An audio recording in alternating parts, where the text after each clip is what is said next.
Je fais tout à cause de l'Évangile, afin d'y avoir part. Ne savez-vous pas que ceux qui courent dans le stade courent tous, mais qu'un seul remporte le prix? Courez de manière à le remporter. Tous ceux qui combattent s'imposent toute espèce d'abstinence, et ils le font pour obtenir une couronne corruptible. Mais nous faisons-le pour une couronne incorruptible. Moi donc, je cours non pas comme battant l'air, mais je traite durement mon corps et je le tiens assujetti de peur d'être moi-même rejeté après avoir prêché aux autres. 1 Corinthiens 9, 23, 27. Sont-ils ministres de Christ? Je parle en homme qui extravague. Je le suis plus encore. Par les travaux bien plus, par les coups bien plus, par les emprisonnements bien plus. Souvent en danger de mort, 5 fois j'ai reçu des Juifs 40 coups, moins 1. 3 fois j'ai été battu de verge. 1 fois j'ai été lapidé. 3 fois j'ai fait naufrage. J'ai passé un jour et une nuit dans l'abîme. Fréquemment en voyage, j'ai été en péril sur les fleuves, en péril de la part des brigands, en péril de la part de ceux de ma nation, en péril de la part des païens, en péril dans les villes, en péril dans les déserts, en péril sur la mer, en péril parmi les faux frères. J'ai été dans le travail et dans la peine, exposé à de nombreuses veilles, à la faim et à la soif, à des jeûnes multipliés, au froid et à la nudité. 2 Corinthiens 11, 23, 27.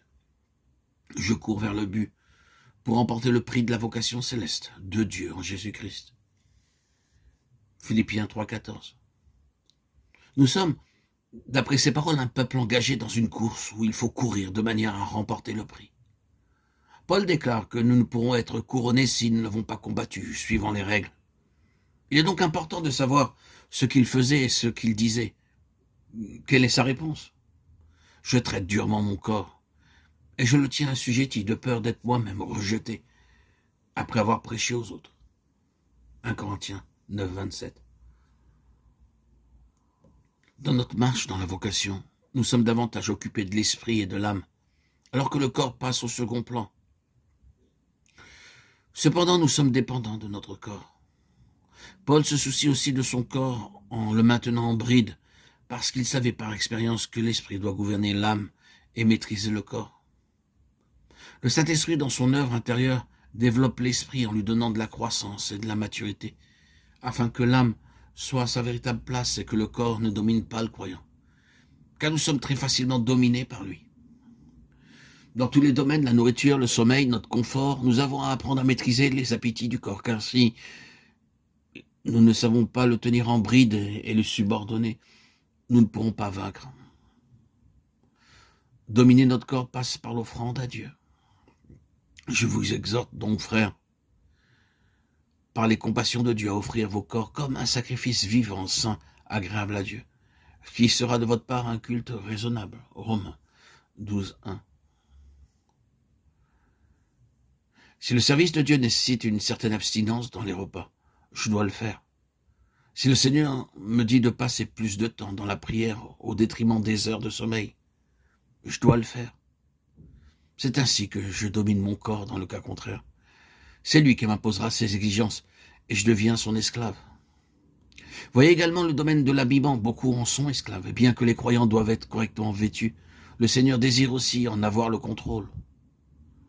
Le Seigneur peut nous laisser dans beaucoup d'aisance, mais peut nous envoyer dans un autre endroit pour son service, où nous manquerons de bien des choses. Et si nous n'avons pas maîtrisé notre corps, si nous ne l'avons pas tenu en bride, il se vengera et nous ne serons pas à même de courir dans la vocation, de remporter le prix et d'obtenir la couronne. Ainsi, nous ne devons pas mépriser le corps en le privant, mais il ne faut pas non plus l'écouter. Dieu peut nous permettre d'avoir nos aises, un logement confortable, mais il a en droit de nous placer dans des lieux où toutes ces choses nous seront enlevées. La nuit nous a été donnée pour dormir, mais nous devons être prêts à prier, non seulement le jour, mais également la nuit. De même, suivant les endroits et les circonstances, nous devons accepter de dormir à même le sol.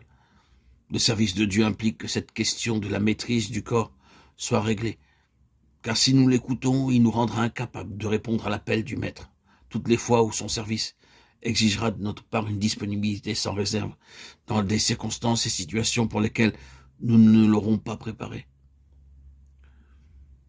Si l'athlète qui voulait remporter le prix avait à s'abstenir de bien des choses en tenant son corps en bride afin de recevoir une couronne corruptible, À combien plus forte raison devons-nous courir dans cette vocation pour remporter une couronne incorruptible en tenant notre corps assujetti. Je viens bientôt. Retiens ce que tu as, afin que personne ne prenne ta couronne. Apocalypse 3, 11.